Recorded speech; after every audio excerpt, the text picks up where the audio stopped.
You already know my rules. When you come in my house, take off your shoes and super violate that like button. Shall we begin?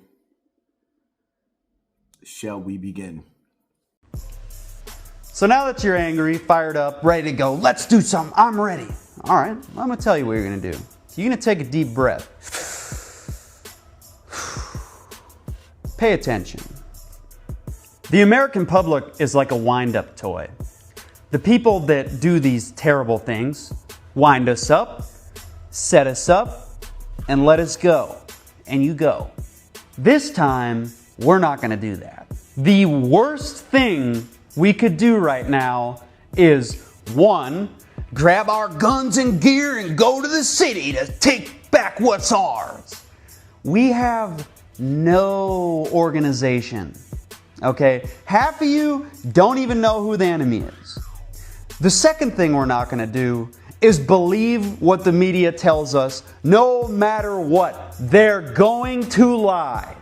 We will be conducting our own investigation. The government clearly does not work for us anymore, so there is absolutely zero reason to accept anything they say is legitimate. It is a fact that Charlie Kirk started to speak out against Israel before he was murdered. It is a fact that public support for Israel was dwindling, and he, as their last bastion, their top goy, if you will, they were fearing he was going to turn on them. And then conveniently, he is murdered tragically, gruesomely, in front of thousands of people. It is a spectacle. And all of a sudden, nobody's talking about 9/11. Nobody's talking about the Epstein files. How convenient that is. Your top goy who is about to turn on you is dead. All the eyes are off of your horrific crimes. And now, the left and the right are at each other's throats, ready to go to war with each other. When murder is investigated earnestly, the police don't find a suspect, ask him if he did it, and then when they say no, say, oh, okay. No, they look for motive, they look for capability, they look for evidence. And all three of those things point in one direction. And it's not Iran, it's not Qatar, it's Israel. In the coming days, when Alex Jones or Fox News or CNN says, the shooter was a trans deranged lunatic, you're gonna say, bull. Trust your gut. Do not let them tell you to stop believing your lying eyes when you see a professional job with patsies in place to divert the police's attention so the real shooter can escape. There was 7,000 people recording, okay? We see what happened. Do not let them lie to you again. Now HBCUs are receiving threats less than 24 hours after Charlie Kirk's assassination. And you want to know why? Because black people had the audacity to feel indifferent about his death. It didn't happen in Detroit, Chicago, Baltimore, DC, or in Atlanta. It happened in one of the whitest places in the U.S., Utah. And guess what? Authorities say they already have an ID on the shooter, and he's not even black. He's white. So why are HBCUs suddenly targets? Here's the truth. A key component of white supremacy is the belief that white feelings and white values must define reality for everybody else. If they mourn, we're expected to mourn. If they're outraged, we're expected to be outraged. If they demand silence, we're supposed to stay silent. And when we don't, when black people refuse to perform grief from a man who mocked Juneteenth, disrespected Dr. King, and demeaned our humanity, that's when the backlash comes. That's why HBCUs are being threatened, not because of who pulled the trigger, but because we refuse to carry the burden of white supremacy's expectations. Y'all stay woke and vigilant and stay safe. Peace. The division in America has become so dramatic that we're no longer waiting for a civil war. We're already in one. The battles just haven't broken out yet. Please share this with everyone. Let me explain why before there's no turning back. Race, religion, ideology, politics, it's all rapidly becoming fault lines. Immigration versus citizen, state versus federal, right versus left, us versus them. Once someone is dehumanized enough, violence becomes easier to justify in people's minds. After Charlie Kirk was fatally shot yesterday, the public reaction exploded. Some videos show people celebrating or saying they'd have done the same thing. That kind of raw, unfiltered hatred is now visible in broad daylight. It's actually going viral. ICE raids have sparked massive protests in cities across America. Thousands in the streets, National Guard mobilized, tear gas, and arrests. People are terrified of raids. Border politics isn't abstract anymore. I've been hearing a lot of chatter. People are organizing, forming groups, and preparing. On both sides, not just online, but in real life. They see themselves as gearing up for something. Hate is loud. Militias are whispering into being. Peaceful protest becomes violent confrontation. Murder collapses into political statement. Be careful, be aware, be prepared. Because the war isn't coming, it's already here. Spiritual battle is coming to the West. And the enemies are wokeism or Marxism combining with Islamism to go after what we call the American way of life.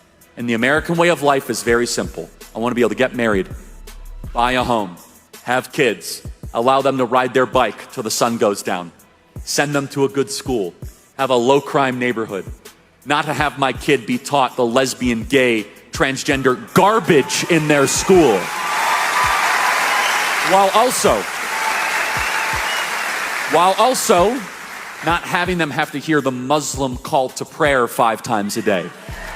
That's important. We want the American way of life, which is, by the way, Christendom.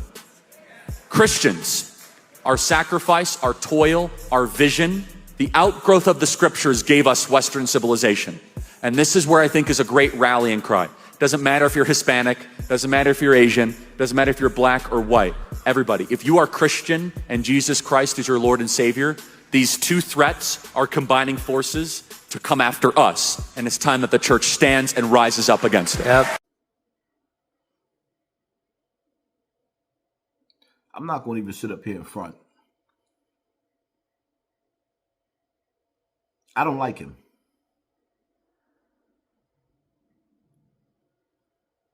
I don't like what he stands for.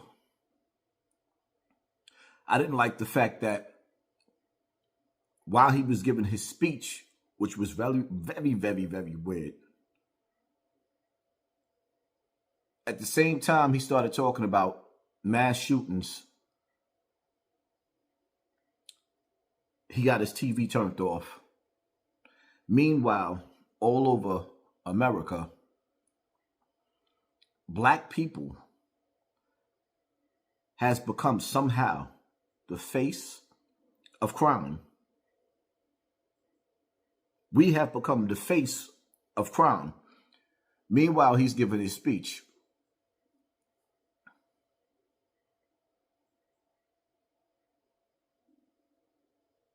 And as we can see,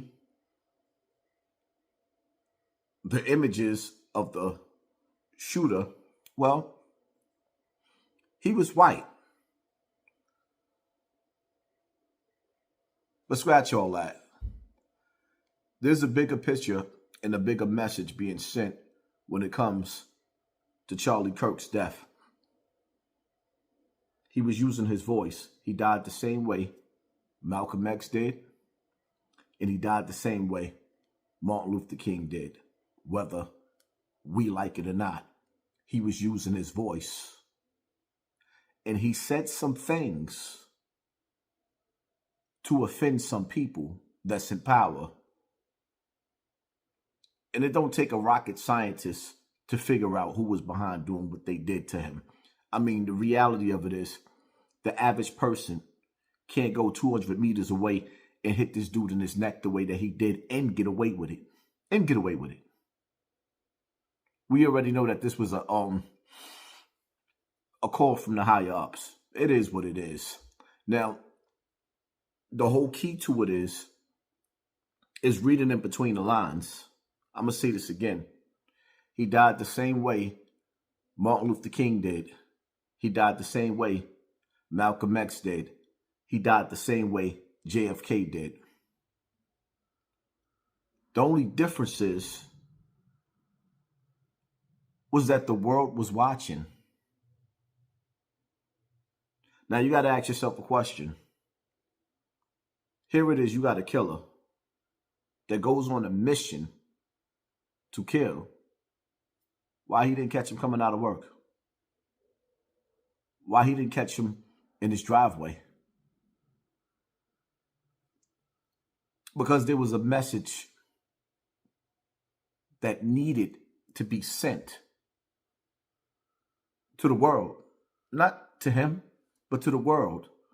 To watch your mouth, or this could happen to you. That's the message, and anybody smart could read in between the lines.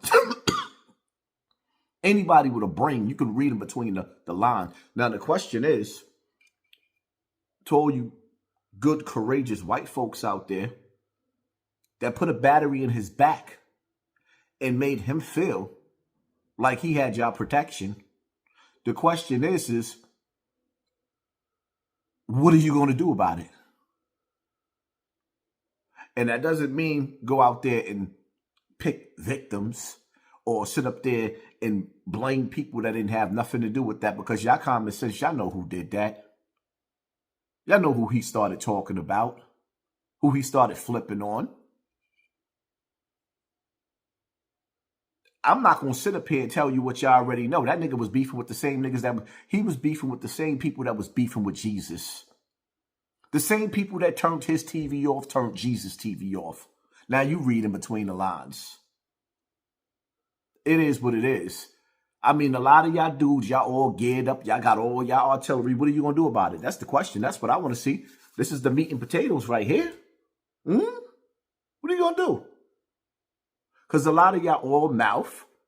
And then I'm sitting up here looking at these different cases. You know, you got the female from Ukraine. And now all of a sudden, because one psyop, one spaced out black dude that became a Manchurian candidate, because you know ain't no regular. First of all, let's just keep it 100. The only people that black people want to hurt is black people.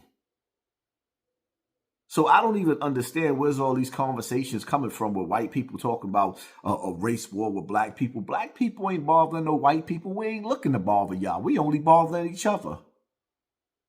But see this shit right here, nigga? That thing came knocking at y'all door. And your man's got his TV turned off. Oh, he got his snot box rocked. In front of the whole world. Now, the thing about it is you going to put up or you going to shut up. This is part one of my rant, because this is far from over. Me, like I said, I don't like the dude. But in America, we have freedom of speech. Or do we? For those of y'all that feel like y'all on these platforms and y'all have podcasts or YouTube pages and you feel like you can say whatever you want to say. And see, the thing about it is, when you somebody like Young Pharaoh and your bridges was getting big, then you end up in a mental ward with your channels taken. They got rid of him easy. But then you got Charlie Kirk, somebody that got a whole movement that's supposed to be behind him. And his voice is powerful. Very, very, one of the top influential dudes in the country. And he decided that he wanted to call out the people overseas. Well, y'all see how that ended. It is what it is.